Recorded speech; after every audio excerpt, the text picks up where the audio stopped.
దేవనపల్లి కవిత alias Kalvakuntla Kavitha alias జాగృతి అధ్యక్షురాలు కవిత తన బావ హరీష్ రావుపై పెద్ద ఎత్తునే విమర్శనాస్త్రాలు సంధిస్తూనే ఉన్నారు. ఇది ఆమె రాజకీయ ఎత్తుగడలో భాగమా, లేక కేసీఆర్ సూచించిన రాజకీయ విభేదాల్లో కోణమా, లేక ఆమె ఫ్రస్ట్రేషనే అలాంటిదా తెలీదు. కానీ ఆమె జూబ్లీహిల్స్ ఉప ఎన్నికల్లో 2-3 పాయింట్లను బాగా హైలైట్ చేసి వాటిపై తన బావ హరీష్ పరువు మర్యాదలను మూసిలో కలిపే యత్నం చేశారు.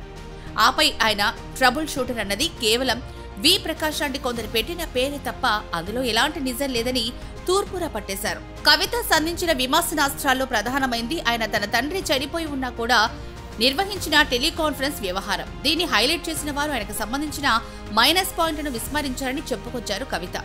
అవి ఎలాంటివంటే, కొందరు ఇండిపెండెంట్లు జూబ్లీహిల్స్ ఉప ఎన్నికల్లో తాము ఎవరికి మద్దతివ్వాలో చెప్పమని తొలుత తన దగ్గరకు వచ్చారని, అయితే తాను పార్టీలో లేను కాబట్టి తనకు ఆ విషయం తెలియదని వారికి చెప్పారని, వారు నేరుగా వెళ్లి హరీష్ బావను కలిశారని, ఆయన కూడా సేమ్ టు సేమ్ తనలాంటి ఆన్సర్ ఇచ్చారని అన్నారు కవిత. అదేంటి, హరీష్ ఒక ట్రబుల్ షూటర్గా చెప్తారు కదా, మరిలా ట్రబుల్ మేకింగ్ చేయడం ఏంటి? ఇలాంటి గమ్మతులు చాలానే ఉంటాయి హరీష్ దగ్గర అంటూ ఆమె హరీష్కి ఇప్పటి వరకు ఉన్న గౌరవ మర్యాదలను దాదాపు తక్కువ చేసి మాట్లాడడం పెనుదుమారం చెలరేగేలా చేసింది.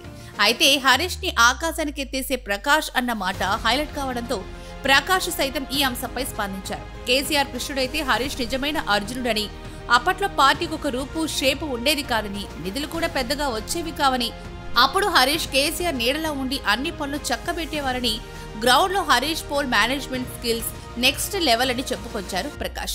కవిత పార్టీ వదిలి బయటకు వెళ్లిపోయాక ఈ పార్టీ మీద పెట్టే శ్రద్ధాశక్తులేవో తన పార్టీ విషయంలో పెడితే ఆమెకు మేలు చేకూరుతుందని, ఆమె కూడా ముఖ్యమంత్రి కావాలన్న కోరికుందని, ప్రజలు ఆదరిస్తే ఏమో ఆమె కూడా సీఎం కావచ్చేమో, ముందా విషయం మరచి ఇలా ఇతర పార్టీ లీడర్ల గురించి వ్యక్తిగత విమర్శలు చేయడం వల్ల ఒక వర్గం ప్రజలు ఆమెకు దూరం అవుతారు కాబట్టి వాటి సంగతి చూసుకోవాలని హెచ్చరించారు ప్రకాష్.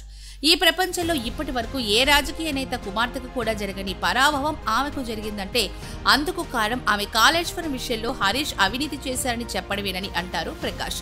అదే జరిగితే కేసీఆర్ కి తెలియకుండా అది జరిగే అవకాశమే లేదు కాబట్టి ఈ లాజిక్ మర్చిపోయి కవిత చేసిన కామెంట్లు పార్టీకి చేటు తెచ్చేదిగా ఉండడం వల్లే ఆమెను బహిష్కరించినట్లుగా చెప్పుకొచ్చారు రాజకీయ విశ్లేషకులు.